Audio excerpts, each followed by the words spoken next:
할렐루야. 반갑습니다. 어서 오십시오. 오늘 본문 말씀 가지고 아크로폴리스에 서서라는 제목으로 말씀을 증거하도록 하겠습니다. 바울이 베레아에서 복음을 전했는데 전에는 없던 일이 벌어졌죠. 유대인들이 데살로니가에 있는 유대인들과는 달라서 더 신사적이어서 이것이 참 그러한가 하고 묵상하며 박해하지 않고 믿기 시작하였고, 또 그러니 더불어 헬라인의 이 수많은 이 경건한 사람들과 여인들도 예수님을 믿자 데살로니가에 있는 이 유대인들이 이 베레아까지 바울을 추격하여서 복음을 전하지 못하게 함으로 바울이 이제 아덴으로 피신하는 내용을 지난주 우리가 살펴보았는데요. 곤충이나 물고기 그리고 동물 세계를 이렇게 보면은 그들에게 공통적으로 나타나는 어떤 신기한 현상이 한 가지 있습니다. 그것은 다른 종이나 자신의 천적들보다는 같은 종끼리 더 싸운다는 겁니다. 그렇게 치열할 수가 없습니다. 심지어 죽자고 싸우죠. 저 힘을 포식자들을 대항하는데 쓴다면 저렇게 허무하게 잡혀 먹히지는 않을 텐데 하는 생각이 듭니다.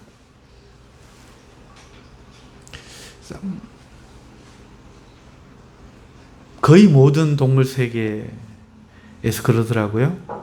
그런데 마찬가지로 사람의 적은 사람입니다. 이 유대인의 적은 유대인입니다. 데살로니가 유대인들이 자기 도시를 떠난 이 바울 일행을 베레아까지 쫓아와서 박해하고 핍박합니다. 참 이상하지요. 자신들 구원할 복음을 전하는 거잖아요. 악의가 아니거든요. 그런데 어쩌면 이렇게 생각도 해보지 않고 박해하며 발로 찰 수 있는지, 유대인이 아닌 다른 사람들, 그러니까 외국 사람들이 와서 다른 종교를 전했다고 해도 이렇게까지 했을까요? 로마 황제가 신이라고 해도 이렇게 하지 않았잖아요. 근데 이것은 바울이 같은 유대인이어서 이렇게까지 하는 것이 아닐까? 잠시 생각을 해봅니다. 그러고 보면 우리나라도 참 비슷한 것 같아요. 세계 각국 사람들이요, 우리나라를 보면서 한결같이 한국이 참 살기 좋은 나라라고 말을 합니다. 예쁘고 아름답고 참 물가도 좋고 치안도 좋고 살기 좋은 나라라고 말을 하는데, 유독 우리나라 사람들 중에 일부가 우리나라를 헬조선이라고 부르며 싫어하는 거죠. 또 우리나라 말에 보면은 여자의 적은 여자다 이런 말도 있는데, 이것도 맥락을 같이 하는 것 아닌가. 여자를 여자가 싫어하는 것 같은 집단을 싫어하고 같은 종을 더 공격하는 것, 이것을 생각하면서 이게 타락한 세계의 특징, 동물들도 사람들도 타락했기 때문에 이런 현상이 나타나는 거 아닌가, 이런 생각을 하면서 오늘 이 복음에서도 그러한 모습을 보는데요. 잠시 생각해 보면 그런 의미에서 서로 사랑하라고 하시는 하나님의 말씀이 참 다르게 들립니다.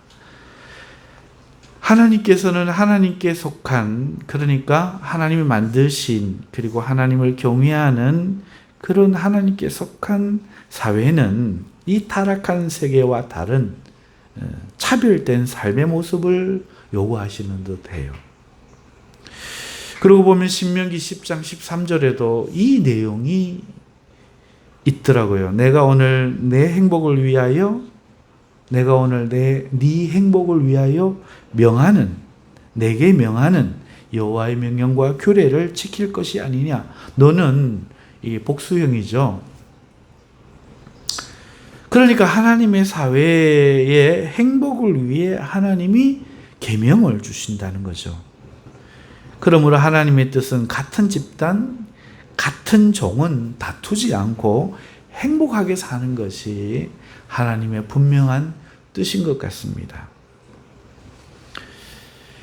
그렇다면 가정에는 평화가 있어야겠죠. 하나님이 기뻐하시는 가정은 평화가 있는 가정, 서로가 서로를 위하는 그런 가정, 그것이 하나님의 뜻이라 생각됩니다. 가족이 가족을 공격하면 그건 불행한 것이고 하나님이 원하는 것이 아니겠지요. 마찬가지로 하나님의 백성들도 하나님의 백성을 싫어해서는 안 되고 좋아하고 사랑하는 것이 하나님의 뜻이 분명하겠죠. 그런데 하나님의 택한 백성인 유대인들은 자기들은 하나님을 안다고 생각하고 율법을 안다고 생각하지만 전혀 모르고 오히려 하나님의 뜻을 어기며 같은 유대인들을 미워하고 이방인들이 그렇게 침략해서 할 때는 그렇게 하지 못하면서 이렇게 율법을 지킨다고 생각하는 모습을 하고 있다. 이런 생각이 듭니다. 이렇게 오늘 본문의 말씀은 이런 상황 속에서 바울이 아테네에 왔는데 이제 디모데와 실라가 거기 남겨져 있어요. 베레아에 아직. 그래서 자기를 안내한 사람들에게 그들을 좀 내게 데려와 주시오 하고 부탁을 하고 기다리는 동안에 이제 이 도시를 구경을 합니다.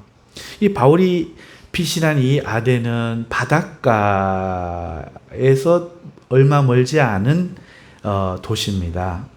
우리가 그리스 아테네라고 알고 있는 도시가 바로 이 도시입니다. 아테네, 여신 이름이죠. 아테네는 여신 이름인데, 여러분 이 도시가 여신 이름으로 불리는 것처럼 그 도시는 우상이 가득했던 거예요. 우상이 가득했더라는 말은 다른 성경에도 자주 등장하는 말이 아니거든요. 그러니까 이 도시가 얼마나 더 특별하게 우상이 가득했는지 보여주는 것이죠. 그리고 그것 때문에 바울의 마음이 격분이 가득했다 말합니다. 여러분 아테네는요 분지 위에 있는 도시인데 산이 양사방으로 있고 남쪽에는 바다가 펼쳐져 있습니다. 분지 크기가 어느 정도인가 하면 412제곱킬로미터 정도 된다고 합니다. 경산이 411.8제곱킬로미터 정도 되거든요. 그러니 딱 요 정도 크기입니다. 경산을 뭐라고 말하죠? 삼양현, 삼성현, 삼성이 무슨 뜻인지 알죠? 예, 위대한 스님 세 분이 났다고 별 3개, 삼성현이라고 합니다. 예, 불교의 도시죠. 우상의 도시입니다. 이 분지 중앙에 보면 바위로 된 언덕 지형이 있어요. 언덕 지형이 있는데 여기에 그 유명한 아크로폴리스 성체가 있습니다. 다른 데도 아크로폴리스가 많지만 아크로폴리스 하면 이 그리스 아테네의 아크로폴리스를 대표해서 말을 하는데요. 이 성체 안에 신전과 그와 관련된 유적지가 지금도 20개나 아직 남아 있습니다. 그러니 얼마나 우상이 가득했다는 말이 이해가시는지요. 다 파괴되고 전쟁통에 무너지고 했음에도 이렇게 많지요. 바울이 도시를 곳곳을 돌아다니며 거기에 즐비한 파르테논 신전, 아테나 신전, 제우스 신전, 그리고 신전은 없어도 여러 신들에게 제사하기 위해 세운 제단들을 보게 되는 겁니다. 우리도 이렇게 돌아다니다 보면은 유적지, 불교 유적지가 꽤 많더라고요. 그걸 보면서 참 우리나라가 복받았다, 예수님 잘 믿었다, 너무너무 감사한데요. 이때는 아직 복음이 전해지기 전이니까 바울이 그것을 보면서 그 마음이 어떠했을지 짐작이 갑니다. 한마디로 참담한 것이죠. 하나님이 지으신 사람들이, 이방인도 하나님이 지으셨잖아요. 어쩌다가 이렇게까지 우상으로 가득한가 하는 그 격분을 느꼈던 것이죠. 여러분, 오늘날 학교 교육을 보면은 저도 이와 같은 감정을 갖는 것이 하나 있는데 바로 진화론입니다. 언젠가부터 교과서에 진화론이 들어갔어요. 그리고 이제는 아이들에게 이 진화론을 당당하게 가르치죠. 창조론은 종교로 치부합니다. 창조론은 종교이기 때문에 빼고 진화론은 과학이라는 이름으로 과학이라고 하면서 가르치는 겁니다. 하지만 이게 조금만 생각해 보면 말이 안 되는 일이죠. 왜 그렇습니까? 세상 사람들이 창조론을 왜 무시하고 부인합니까? 본 적이 없다는 거예요. 창조한 거를 본 사람이 없다는 거죠. 신을 본 적이 없다는 거예요. 그리고 과학적이 아니라는 겁니다. 증명할 수가 없다는 거죠. 과학은 다른 게 아니거든요. 이성으로 증명해야 돼요. 현실에서 증명하는 게 과학이거든요. 여러분, 그러면요, 단백질이 아메바가 되는 것이나 그 아메바가 진화해서 원숭이가 되는 것이나 원숭이가 사람이 된 것은 본 사람이 있습니까? 과학적으로 실험하여 그거를 증명할 수 있습니까? 전혀 없잖아요. 단지 진화론의 근거는 단지 헤아릴 수 없는 수많은 경우에 반복되는 것에서 나오는 가능성, 이것을 진화론이라는 이름으로 누군가가 발표했을 뿐이에요. 번개가 셀 수 없이 칠 때 그 전개가 어느 단백질 하나를 변형시켜서 단세포 동물이 생겼을 것이다. 이거 아닙니까? 그리고 그 개들이 이렇게 저렇게 진화했다. 이거 아닙니까? 그저 원숭이 닮은 유골 몇 개 발굴해 갖다 놓고 인류의 진화라고 주장하는 거지 본 게 아니잖아요. 여러분, 정말 명실상부한 과학이라고 과학시대라고 할 수 있는 시대가 이미 300~400년이 되어갑니다만 기록이나 사진이나 남아있으니, 그죠?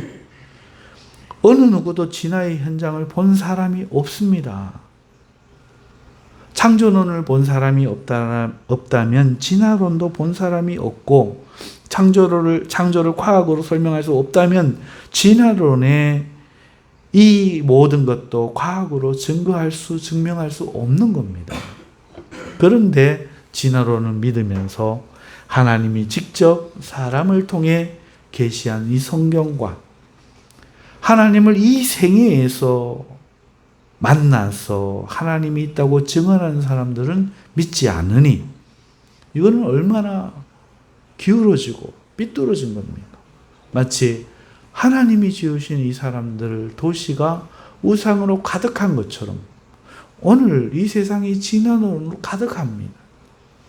교회 나오시는 분들 중에도 난 아직 창조는 안 믿깁니다 하시는 분들이 있어요.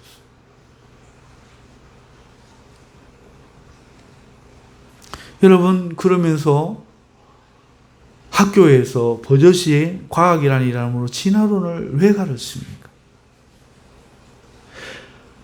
그게 너무 속상해요. 바울이 하나님 아닌 다른 우상들을 사람들이 섬기는 것을 보고 마음이 격분했다면, 만약 오늘날 하나님이 아닌 존재나 다른 이유로 이 땅에 생명이 존재한다는 이 주장을 듣는다면 그의 마음이 어떻겠습니까? 그러면서 한 가지 안타까운 것은요, 오늘날 우리 그리스도인들이 이 진화론을 대하면서 바울과 같은 이 비통하고 분한 마음을 왜 가지지 않을까? 이것이 마음이 많이 아픕니다. 왜 교회들은 하나로 뭉쳐 이 말도 안 되는 사상과 공격하고 싸워야 되는데, 정 안 되면 창조론이라도 같이 실어라. 데모하고 피 흘려야 하는데. 이렇게 힘을 합쳐 아이들에게 바른 것을 가르치도록 세상과 싸우지 않고 맨날 교회끼리, 교인끼리 싸우는가. 이것이 참 가슴 아픈 일이죠. 제가 처음에 드렸던 이야기는 계속 이어지고 있는 겁니다. 이런 우상들을 보면서 바울이 마음이 붕괴하니까 행동해야죠. 행동 안 하면 무슨 믿음입니까? 무슨 믿음이겠어요? 죽은 믿음이죠. 바울은 회당에 가면 유대인들을 만나면 유대인들에게, 경건한 이방 사람들을 만나면 그들에게 예수께서 참 그리스도임을 주장하고, 또한 장터에 가면 거기서 만나는 이방인들하고 어울려 날마다 변론했습니다. 오늘 본문의 내용이죠.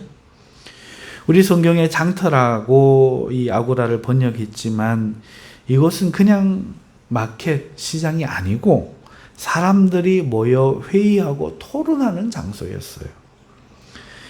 여기에는 각종 사람들이 모여서 새로운 종교에 대하여, 새로운 철학에 대하여, 새로운 가르침에 대하여 이야기하는 그런 장소였습니다.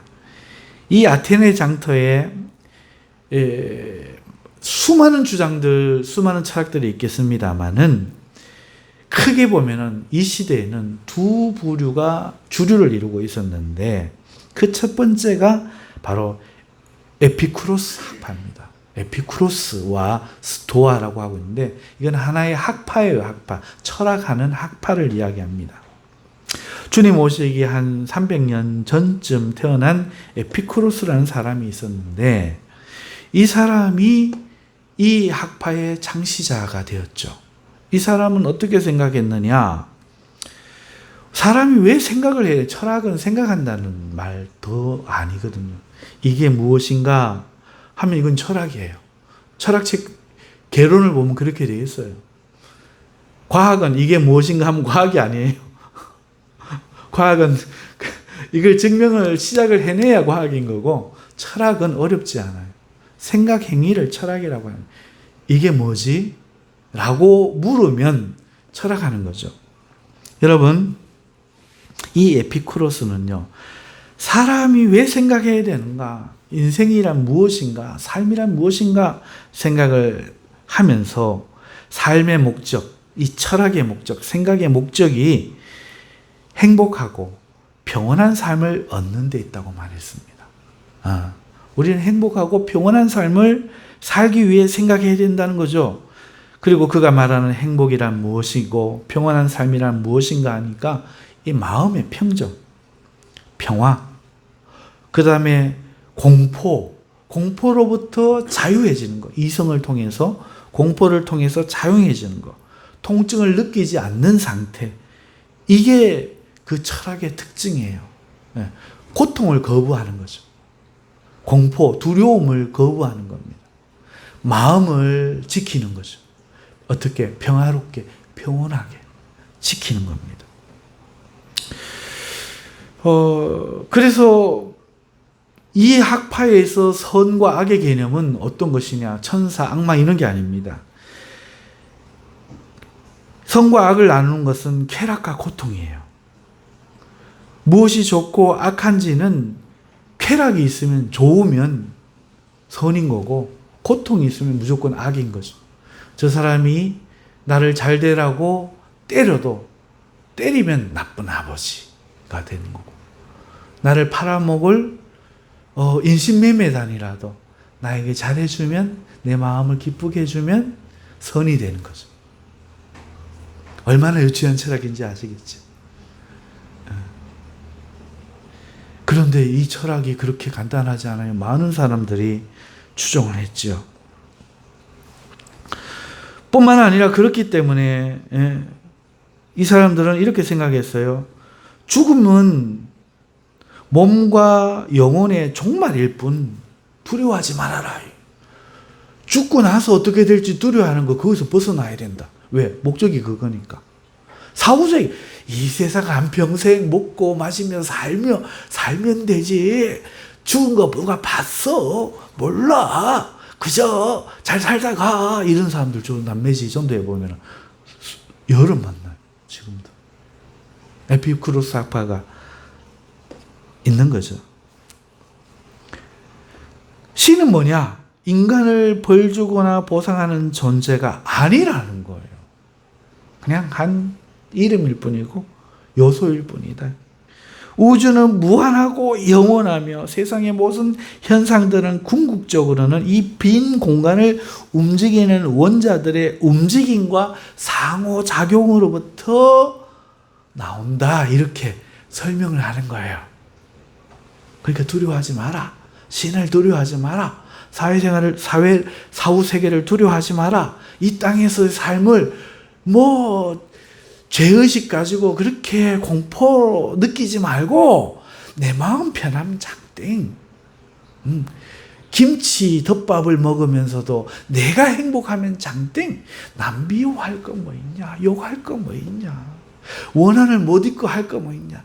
내 마음을 다스려라. 내 마음이 평온하고 행복하면 이 물질뿐인 세상을 살아간다. 그거면 된다. 죽으면 끝이다. 고통 없이 평안하게 살자. 이게 막 히트를 한 거예요. 왜 요즘 우리나라 사람들 말하는 것 같죠? 마음 공부, 단수련. 하나님 믿음은 뭐예요? 그저 다 마음에서 나는 거예요. 착하게 살면 되죠. 하고 오면서 천국에 가시는 시아버지 마지막 병수발을 하던 우리 노천 성도님 둘째 며느리가 생각납니다. 마음 공부하시는 분이었거든. 사랑하는 성도 여러분, 그런데 바울이 이 아테네에 도착했을 때 이 사람들은 거기에서도 또 변질되어 있었어요. 쾌락지상주의라고 할 수 있는 이 에피쿠로스 학파는 정신적인 쾌락을 추구했는 거거든요. 고통 없는 쾌락, 그걸 쾌락지상주의라고 하는데 이제는 감각적인 쾌락을 찾는 쪽으로 기울어져요. 마셔라, 부어라. 마셔라, 부어라. 돈 써라. 쓰려고 돈 벌지 않냐. 요즘 우리나라 이야기하는 것 같죠?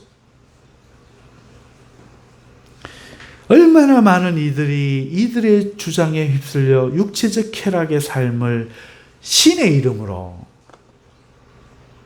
철학의 이름으로 합법화하면서 있었는지 몰라요. 또 한 무리는 스토아 학파입니다. 이 학파도 주님 오시기 전 한 300년 전쯤에 이 악한 사람들은 태어날 때 같이 막 우르르 태어나는가? 제논이라는 사람이 스토아에서 강연을 함으로 시작이 되었어요. 이 스토아라는 것은요, 이 건물 이름이에요. 그러니까 전방은 이렇게 기둥이 세워져 있고 후면에 보면 이렇게 둥글게 이렇게 원으로 반원형으로 이렇게 되어 있는 막힌 공간이 있는 이 건물의 명칭입니다. 여기서 사람들이 강연하고 노래하고 그랬거든요. 지금도 저 남매지 가시면 이 건축 형식을 따라 지은 공연 무대가 보이실 거예요. 바로 이 스토아를 표방한 겁니다. 자전거를 타고 자전거 도로를 가다 보면은 이런 공연 무대가 있어요. 뒤에가 둥글면서 막혀 있고 앞에 이렇게 무대가 마련되어 있는, 기둥만 없는 거죠. 저희 교회가 있던 저 사동 아파트에도 이 건축물이 있죠. 바로 그 밖에도 있고 안에도 있고.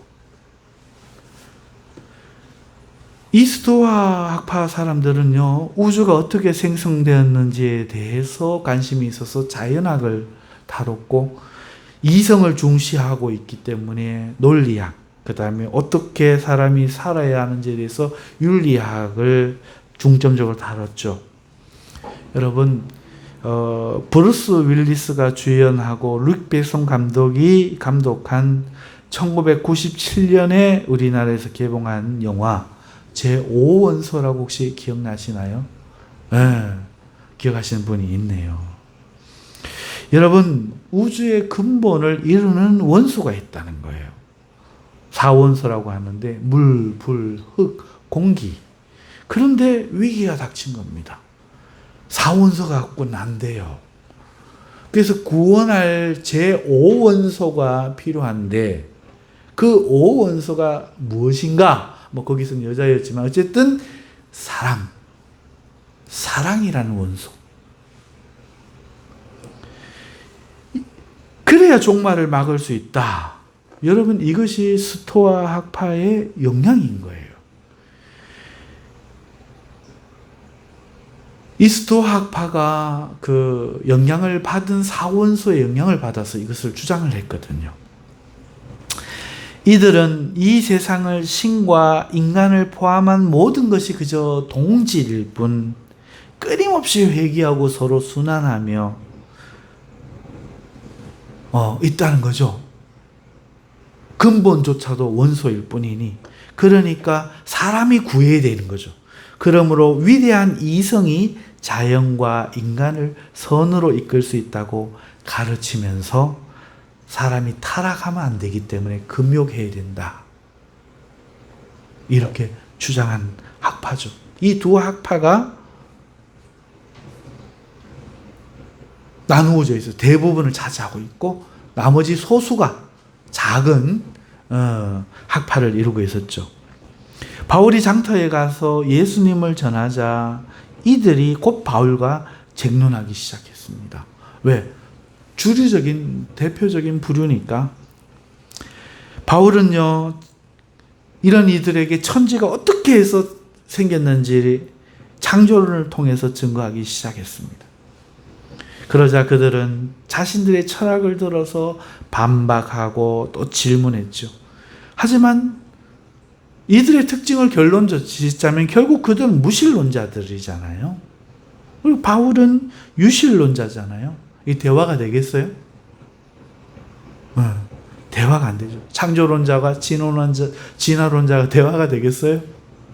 결국은 대화가 된다고 해도 우상신을 섬겨야, 불교를 섬겨야 우리 하나님 맞니 너가 하나님 맞니 하다 싸워보자, 불을 내려보자 하다가 회개라도 하지. 신이 없다는 자하고 신이 있다는 자는 대화가 안 되죠. 네. 그러니 유신론자인 바울과 그 무신론자들이, 철학자들이 대화가 되겠습니까? 결국 변론으로 끝나는 거죠. 계속 변론하는 거죠. 그런데 그 변론에서, 토론에서 바울을 이기지 못하는 거예요. 바울이 대단히 공부를 많이 한 사람이거든요. 말해서 안 되는 거예요. 결국 그들은 어떻게 하니까, 이럴 때 지식이 못 따라가는 사람들이, 무지한 사람들이 하는 첫 번째 행동. 아이고 말쟁이, 말은 더럽게 많다. 이 말쟁이가 뭐라 하는 거. 자기가 모질한다, 자기가 틀렸다, 더 이상 변론할 수 없다 안 하고 뭐라고 이야기하는가 하면 이 말쟁이가 무슨 말을 하느냐 이겁니다. 그리고 어떤 이들은 또 두 번째 특징이 있죠. 그렇게 하기에는 양심이 아이고 뭐 지 생각이 있겠지. 그만 상관하지 않는 사람들. 여러분, 어떤 이들은 그저 다른 종교를 전하는 사람쯤이겠지. 뭘 그래? 사람 우리끼리 이러는 거예요. 딱 요즘 사람들 아닙니까? 몰라도 막 주장을 하고 못 이기면 말쟁이 이러든지, 뭐 내 생각이 다르겠지 처음부터 이러든지. 그런데 그 중에 보면은 전문 용어로 골 때리는 사람들 있죠. 감정적인 사람들. 이 사람들이 바울을 붙잡고는 아레오바고로 데려갑니다.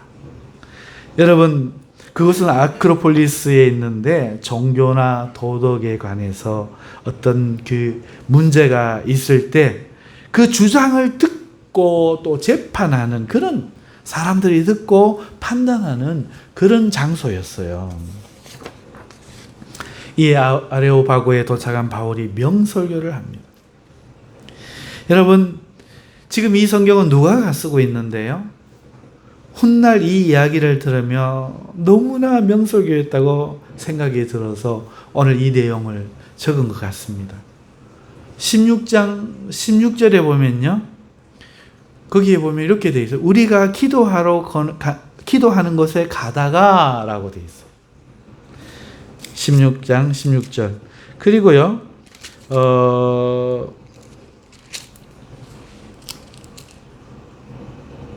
16장 11절에도 우리가 드로아에서 배를 떠나 사모드라게로 직행하여 이튿날 네아폴리로 가고 할 때도 우리가 라고 하고 있죠.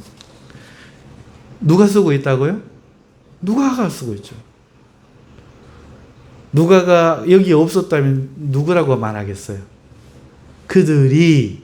그렇죠. 여기 990 뭐 초등학교 안 나온 사람 아무도 없죠. 초등학교만 나오면 알 수 있는 게 뭐죠? 문법, 기본 문법, 우리나라 문법. 주어를 쓰는 거죠. 네. 여러분, 우리가 그러면 누가가 여기 있다는 얘기죠. 그런데 17장 1절에는 보면 뭐라고 되어 있어요? 그들이 그러니까 여기 이때는 누가가 없는 거죠. 그래서 누가는요, 이 빌립보에 있을 때, 드로아에 있을 때부터 함께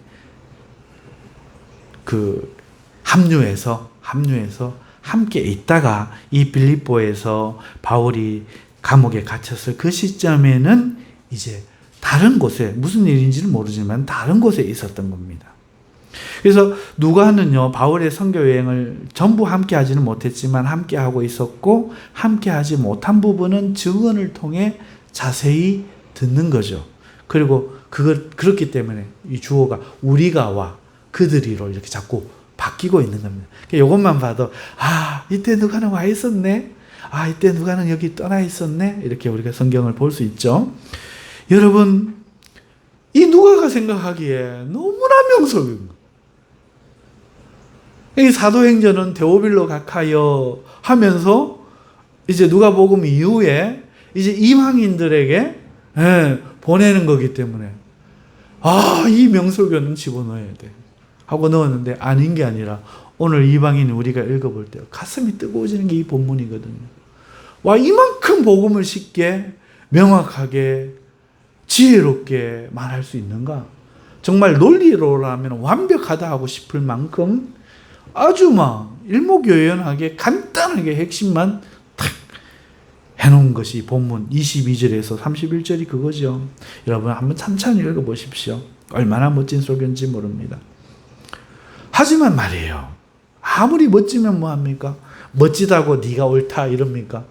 아니요. 여러분, 결국은 뭐예요? 어디에서 갈립니까? 이 무신론자들과 이 바울이 갈리는 부분이 어디입니까? 오늘 우리와 세상 사람들이 갈리는 부분이 뭡니까? 철학을 이야기할 수 있죠. 하지만 반드시 일치 안 되는 부분이 있습니다. 뭡니까? 우리가 죽었다가 부활한다, 이 부분에서요.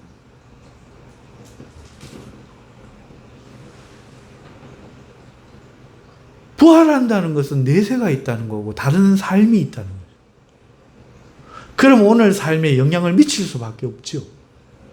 누구를 믿어야 되고 어떻게 그 삶을 잘 살아야 되는가 대비할 수밖에 없죠. 자기들끼리는 에피쿠로스 학파니 스토아 학파니 서로 싸우지만 뭐는 동일합니까? 신은 없다, 동일한 거야. 공산주의, 자유주의, 뭐든지 이 세상 지금 사상들이 저끼리는 싸운다고 하지만 동일한 건 뭐냐? 신이 없다는 거죠. 하지만 우리는 신이 있다는 거거든요. 부활이 있다는 거거든요. 이 부활 앞에서 결국은 오늘 성경이 뭐라고 말합니까? 어떤 이들은 조롱한다는 거예요. 어떤 이들은 따져 묻기 위해서 다시 들어보자. 가서 더 자세히 이야기하고 토론해서 따져보자. 다시 한번 듣자. 이러는 거예요. 말이 되겠습니까? 안 되는 거죠. 이에 바울이 그들을 떠나버립니다. 도저히 대화가 안 되는 거죠. 불가능한 거죠. 그들 안에는 온갖 세상의 인간이 만든 생각이 가득하니 하나님의 진리가 들어갈 자리가 없었던 거죠. 심령이 가난한 자가 아니었던 거죠. 이러한 현상이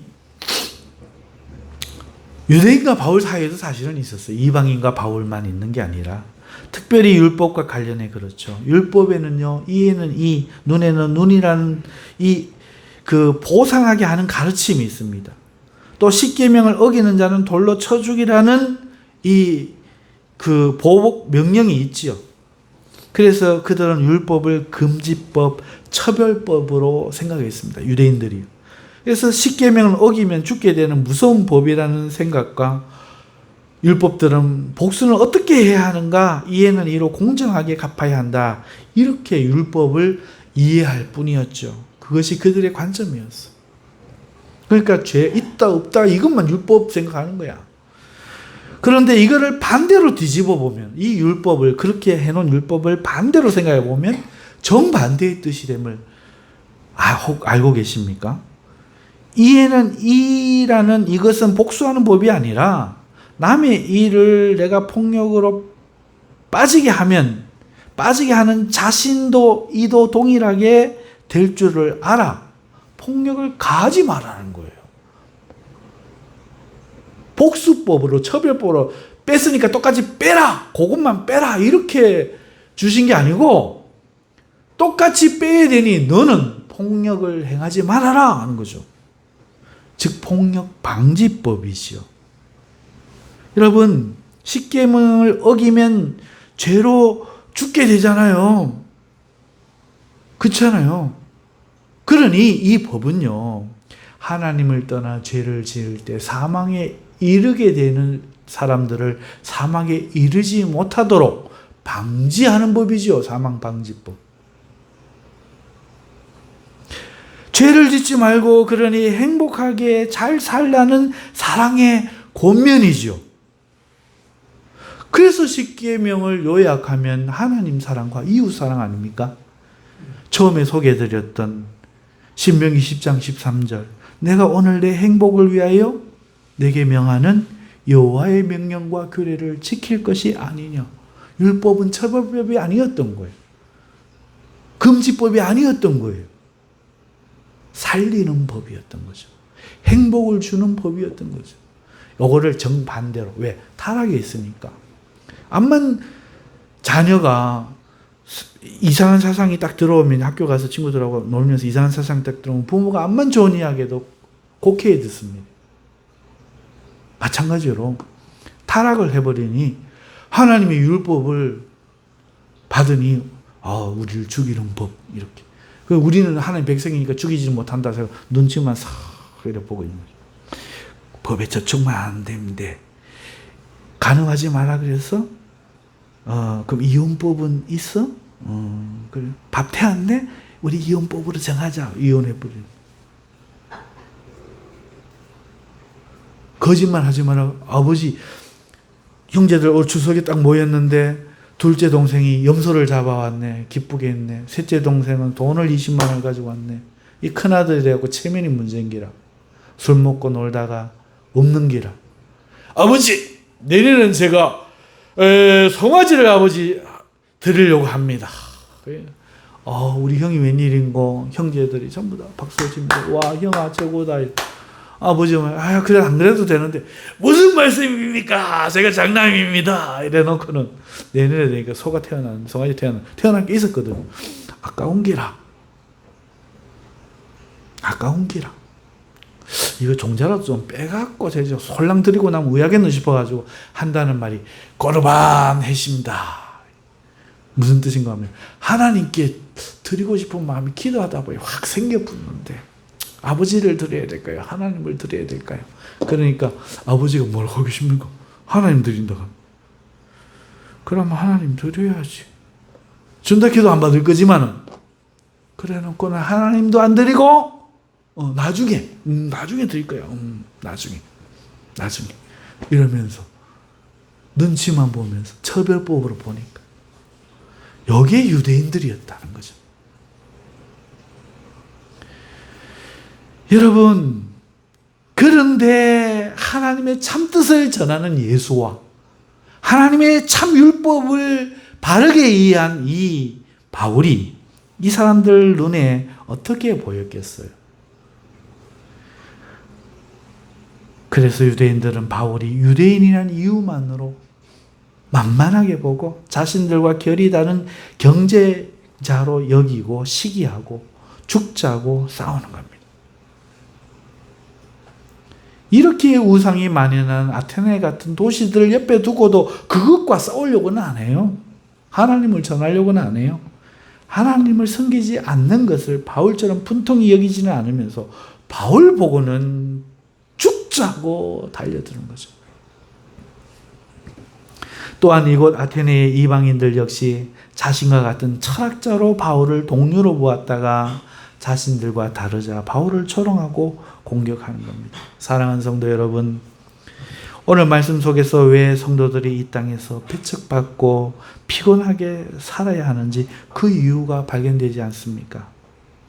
이 세상은 우상으로 가득하고 진화론으로 가득하면서 하나님은 거부하기 때문입니다. 그 가운데 우리는 참신을 알고 만물이 어떻게 존재하는지 그 이유를 알고 어떻게 될지 그 진리를 우리가 알기 때문이죠. 또 우리는 그러한 세상을 보며 마음의 격분함을 갖지 않을 수 없는 거예요. 왜? 내가 하나님 자녀니까. 나는 진실을 하니까. 져주고 갈 사람들, 성질 부리고 살면 다행인데 결국은 다 지옥으로 떨어질 거잖아요. 그러니 변론하지 않을 수가 없는 거죠. 그들이 틀렸음을 알리지 않을 수가 없습니다. 그래서 우리가 피곤한 거예요. 그러니까 피곤한 거죠. 모른 척하고 살면 되는데 그러면 더 이상 믿는 사람 아니잖아요. 진리를 아는 사람 아니잖아요. 성경에도 있잖아요. 핏값을 네 손에서 찾는데 하나님이 경상도 사투리로는 안 해주셨지만 믿는 자가 아니거든요. 입 다물고 있으면. 여러분, 우리는요, 교회 안에서 세상처럼 복과 쾌락과 금욕주의와 헛된 것을 복음이라고 말하는 종교인들, 그러니까 이 시대의 유대인들에게 공격받을 수밖에 없거든요. 교회 마음 수련, 마음 평안한 게, 고통 없는 게, 문제 없는 게, 주여 불러. 엄청 많거든요. 이런 사람. 평생 그거를 신앙인 줄 알고 살아요. 평생 근력, 이성이. 죽은 이성을 가지고. 교회를 이룬 요소가 있어요.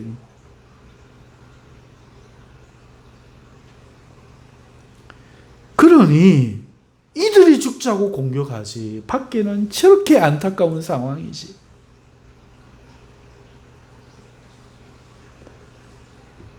여러분, 어떻게 우리가 이 세상에서 평온을 할 수 있겠으며 어떻게 우리 마음이 격동하지 않을 수 있으며 비통을 느끼지 않을 수 있겠습니까? 여러분, 오늘 우리는 경산 시민이니까 아크로폴리스에 던져진 경산 시민이에요. 바울처럼 시대가 달라. 하지만 사는 모습은 똑같아요. 오늘 우리는 이 아크로폴리스에 서서 그들과 변론하며 하나님을 전하는 핍박자인 줄 믿습니다. 전도자인 줄 믿습니다. 그렇지 않다면 믿는 사람이 아니지요. 사랑하는 성도 여러분,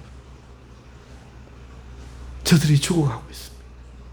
오늘 이 우상 한중간에 서서 우리는 살아계신 하나님에 대해 명설교를 해야 합니다. 그래도 믿을지 안 믿을지는 모르고, 그러나 우리의 임무는 다해야 되죠. 이게 첫 번째 권면입니다. 두 번째 권면은 이 죄악에 타락한 세상에 살아가는 이 자기 종끼리, 같은 집단끼리 싸우는, 이거 우리는 하지 말자는 거지요. 우리끼리 그러니 사랑하자는 겁니다. 형제하고 다투지 말고, 제발 형제 미워하지 말고, 화목하지 말고 사랑하자는 거죠. 마음의 믿음을 가지. 그렇게 살면 우리가 안 되는 것이. 우리가 힘을 합쳐서 거짓 종교인들을 몰아내고, 거짓 선지자들을 몰아내고, 이 땅의 저 악한 사상들을 몰아내도록 우리가 힘을 합치자는 것이. 우리가 애쓸 일은 그거죠. 사랑하는 성도 여러분, 오늘 이 두 말씀이 여러분 받으시는 은혜의 말씀 되시길 바랍니다. 여러분들이 아크로폴리스에 서 있는 바울이요, 여러분들의 삶은 형제를 사랑하고 하나가 되고 힘을 모아야 되는 삶인 줄 믿습니다. 같이 기도하겠습니다. 하나님 아버지, 오늘 우리가 말씀대로 살지 못한 것 용서해 주시고, 우리의 무지와 또 우리의 무감각을 용서해 주시고, 이제는 각자가 회개하는 마음으로 바울과 같은 삶을 살 수 있기를 주님께 기도하오니 우리에게 성령을 부어 주시옵소서. 예수님의 이름으로 기도드립니다. 아멘.